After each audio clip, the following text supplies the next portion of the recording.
السلام علیکم دوستوں، امید ہے آپ خیریت سے ہوں گے۔ انسان ہر وقت کچھ نہ کچھ سیکھتا سکھاتا رہتا ہے۔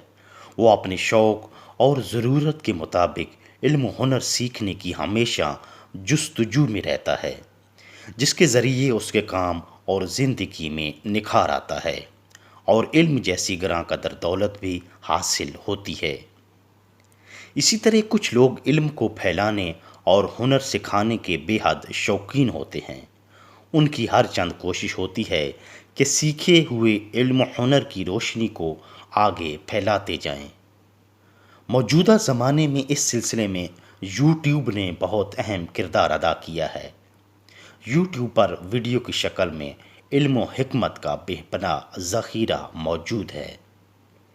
علم پھیلانے والے یوٹیوب پر ویڈیو روزانہ ڈالتے رہتے ہیں اور سیکھنے والے ان ویڈیو سے علمی پیاس بجھاتے رہتے ہیں۔ اس مقصد کے لیے بہت سے لوگوں نے یوٹیوب پر اپنے چینل بنائے ہوئے ہیں اور سیکھا ہوا علم و ہنر آگے پھیلا رہے ہیں۔ اسی طرح واٹس ایپ بھی اس سلسلے میں کافی اہم کردار ادا کر رہا ہے۔ اپنے علمی شوق کی خاطر ان دونوں جدید ذرائع سے استفادہ اکثر کرتا رہتا ہوں۔ واٹس ایپ پہ چند ایسے مفید گروپ جوائن کیے ہوئے ہیں جو علم و حکمت کی روشنی پھیلا رہے ہیں۔ کچھ عرصہ پہلے ایک واٹس ایپ گروپ کو جوائن کیا۔ ایڈمن صاحب مختلف یوٹیوب چینلز کے لنک بھیجتے رہتے ہیں کہ ان چینل کو سبسکرائب کریں اور ویڈیو بھی دیکھیں۔ بہرحال ان چینلز کو سبسکرائب کیا اور واچ ٹائم بھی دیا اور ان دوستوں کے اچھے کام کی حوصلہ افزائی بھی کی۔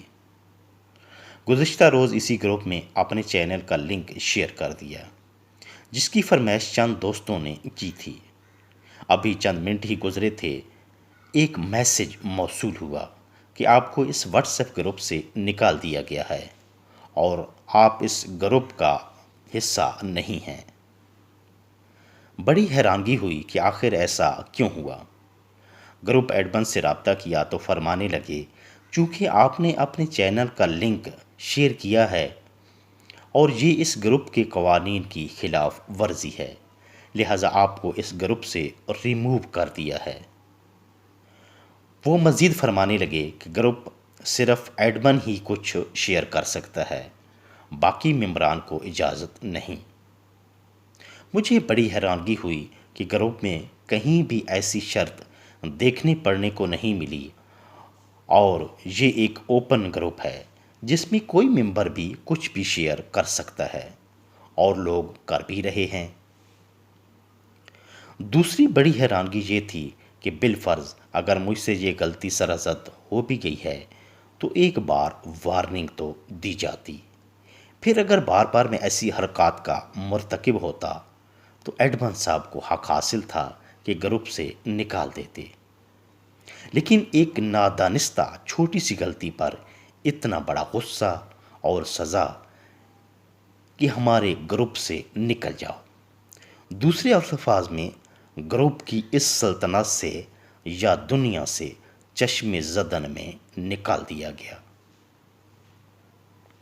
بظاہر یہ ایک چھوٹا سا واقعہ تھا، لیکن ایک اور خیال کے آتے ہی ایک سرسراہٹ پورے جسم میں پھیل گئی، پسینے میں شرابور ہو گیا۔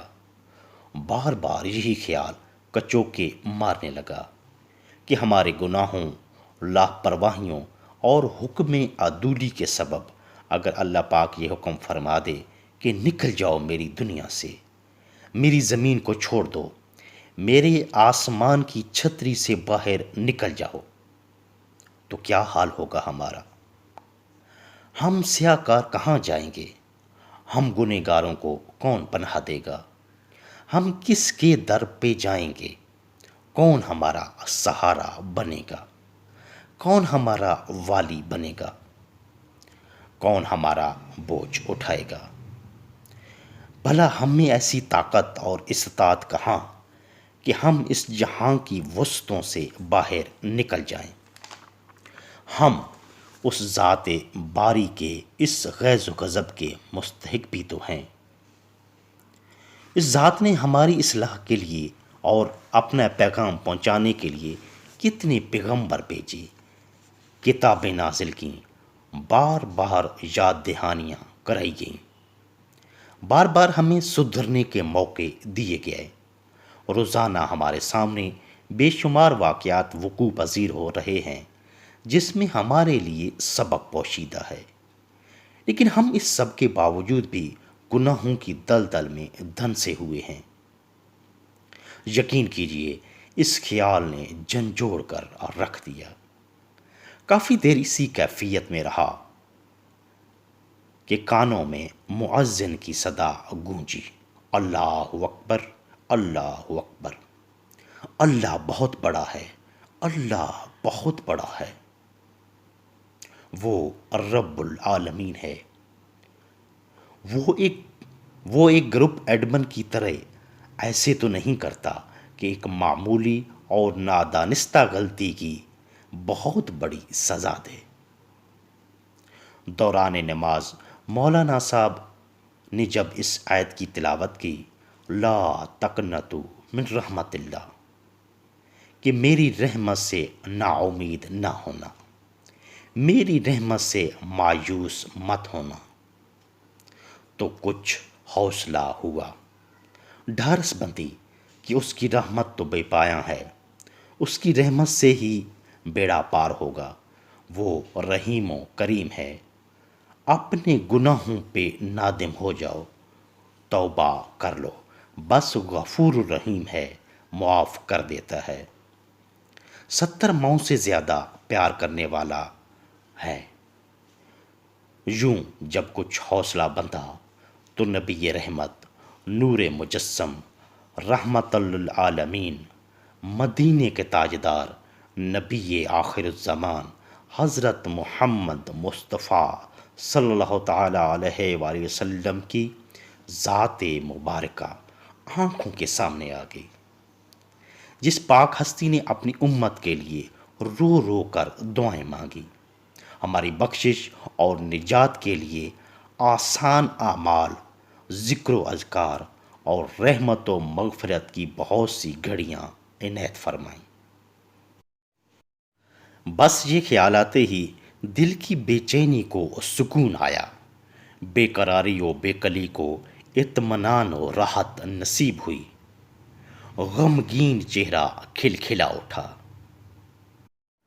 تو دوستو، جب کبھی بھی اللہ پاک آپ کو اختیار دے، کوئی عہدہ دے، مخلوق خدا کو آپ سے واسطہ پڑے، تو خدا را فراخ دلی کا مظاہرہ کیجیے گا، مخلوق خدا پر رحم کیجیے گا، آسانیاں بانٹیے گا، غصہ، نفرت اور دھتکار سے بچیے گا، لوگوں کی چھوٹی چھوٹی غلطیوں کو نظر انداز کیجیے گا، ایک ہی غلطی کی وجہ سے تعلقات ختم مت کیجیے گا، بلکہ صلہ رحمی اور کشادہ دلی کا مظاہرہ کیجیے گا، پیار و محبت اور شفقت سے مخلوق خدا کی خدمت کریں اور اللہ کی خوشنودی حاصل کریں۔